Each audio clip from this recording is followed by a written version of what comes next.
नमस्कार। आज हम एक बहुत ही परेशान करने वाली घटना पर बात करेंगे। कोलकाता के एक लॉ कॉलेज में जो गैंग रेप की खबर आई है, उसी पर आज हम गहराई से चर्चा करने वाले हैं। जी बिल्कुल, ये घटना वाकई झकझोर देने वाली है। हमारे पास जो भी रिपोर्ट्स हैं, उनके आधार पर कोशिश करेंगे समझने की कि असल में हुआ क्या, क्यों हुआ और इसका क्या मतलब निकाला जा सकता है। और शुरू करते हैं एक ऐसी बात से जो बहुत चौंकाती है। ये सब कुछ कॉलेज कैंपस के अंदर हुआ, गार्ड के कमरे में, ऐसा कहा जा रहा है। हाँ, कैंपस के अंदर गार्ड रूम में। ये अपने आप में ही बहुत सारे सवाल खड़े करता है। तो संक्षेप में अगर बताएं तो बात यह है कि 25 जून 2025 को साउथ कोलकाता लॉ कॉलेज की एक छात्रा है 24 साल की। उन्हें कथित तौर पर 3 लोगों ने कैंपस के ही गार्ड रूम में बंधक बना लिया। अच्छा।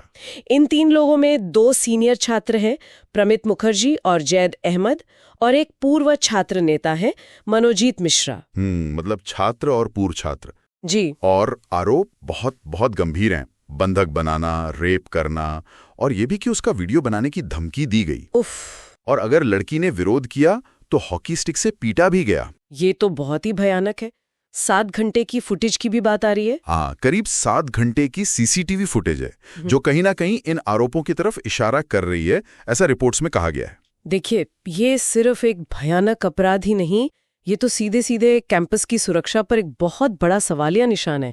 मतलब कैसे हो सकता है ये? और जो वजह बताई जा रही है कि शादी का प्रस्ताव ठुकरा दिया था। हाँ, ये भी एक एंगल है। तो ये दिखाता है कि युवाओं में, या कम से कम कुछ लोगों में, ये हक जताने वाली, दबाव बनाने वाली सोच कितनी खतरनाक हो सकती है। बिल्कुल। अच्छा, पुलिस ने क्या किया? इसमें कुछ कार्रवाई हुई है? सुनने में आया है कि पुलिस ने तेजी दिखाई है, FIR दर्ज हो गई है गैंग रेप और बंधक बनाने की। हाँ, और वो भी नए कानून के तहत, है ना? जी, भारतीय न्याय संहिता BNS 2023 ये नया कानून है और इसमें सजा भी बहुत सख्त है। कम से कम 20 साल से लेकर उम्र कैद तक हो सकती है। अच्छा, तो नए कानूनों का असर दिख रहा है।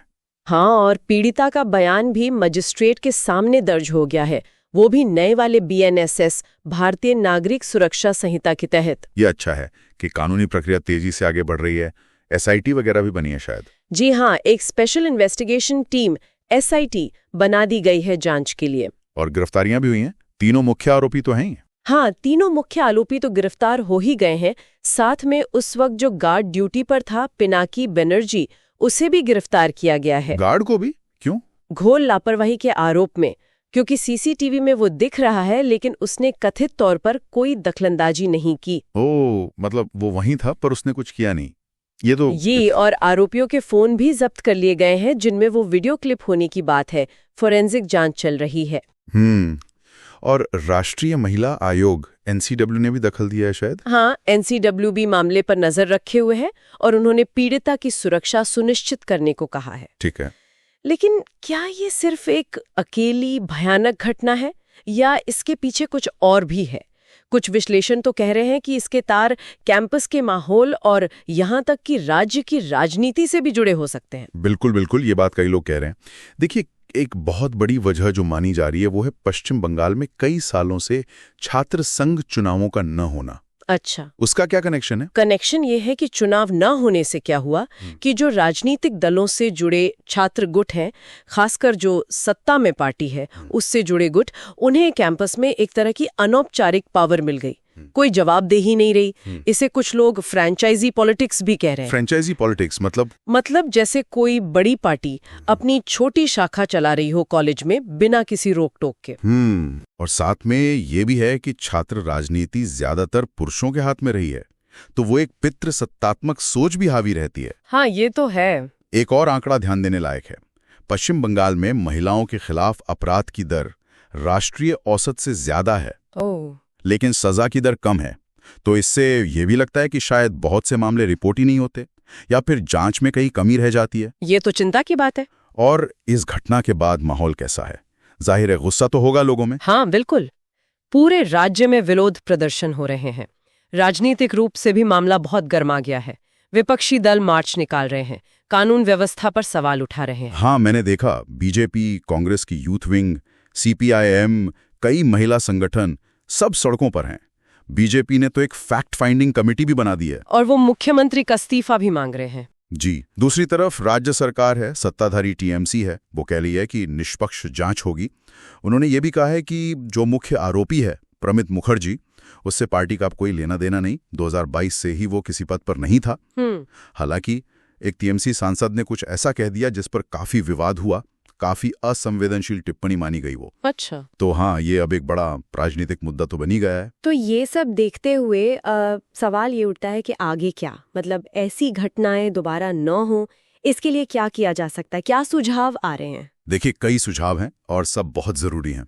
पहली बात तो यही कि कैंपस में छात्र संघ के चुनाव नियमित रूप से कराए जाएं, ताकि एक लोकतांत्रिक निगरानी बनी रहे। हाँ, वो जवाबदेही वाली बात। बिल्कुल।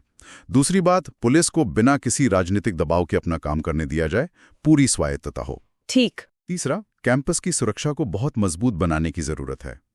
जैसे ट्रेन गार्ड्स हों, अच्छी तरह काम करने वाली आंतरिक शिकायत समितियां हों, आईसीसी जिन्हें कहते हैं, हेल्पलाइन नंबर्स हों। जी।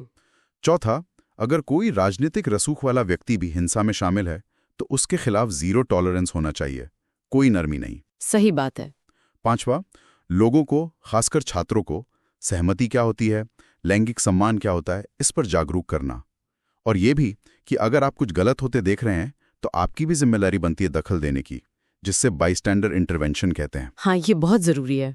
और छठा, जो सबसे जरूरी है पीड़ितों के लिए, कि उन्हें तेजी से न्याय मिले, सही मेडिकल देखभाल मिले और मानसिक सहारे के लिए काउंसलिंग मिले।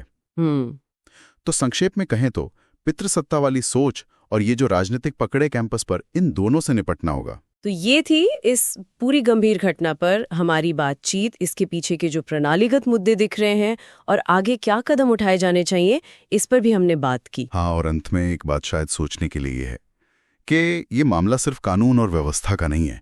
ये सवाल उठाता है हमारे संस्थानों की जवाबदेही पर, राजनीति के असर पर और समाज की सोच पर भी।